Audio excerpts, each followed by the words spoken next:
এসেছে একটা এই মেশিন। এইটা বলো কি জিনিস? এটা বন্ধ। দেখো তো ভাই এসেছে কান ফোড়াবার জন্য, তো চলো তোমাদের সেই কান ফুড়ে দেখাই দিচ্ছি। আর আরেকটা কথা বলতে চাই, যার যার কান ফোড়ার দরকার তাদের ছেলে হোক মেয়ে হোক সবাই আসতে পারো, কান ফুড়ে দেবো আমি।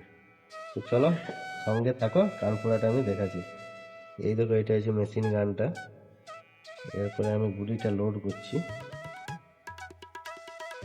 তো গুলিটা লোড দিয়ে দিলাম।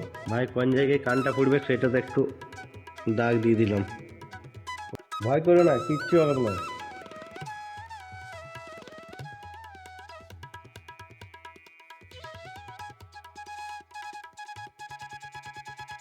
তো ফাইনালি কান পোড়া রেডি। তো চলো এরপর দেখা যাচ্ছে কেমন হয়েছে জিনিসটা। তো এই যে তুমি কানটা ফুললে ভাই কেমন লাগলো? ভালো। ব্যথা ব্যথি হয় নাই তো? না না, তাদের কি বলছো, সবাইকে আসতে কানটা ফুড়ে যাবে? আমার সবাই ভাগাবান্ধে কিনতে আসবে। অ্যাড্রেসটা বলে দেখছো দোকানে গেলে। বিবেকটার দোকানে আসবে সবাই। এখানে ভালো বলো কান বলো তো। পাওয়া যাবে এবং ভালো কান করা যাবে। আর অল্প মানে বুঝতে দিই যে কানের ফুলছি বলে। আচ্ছা।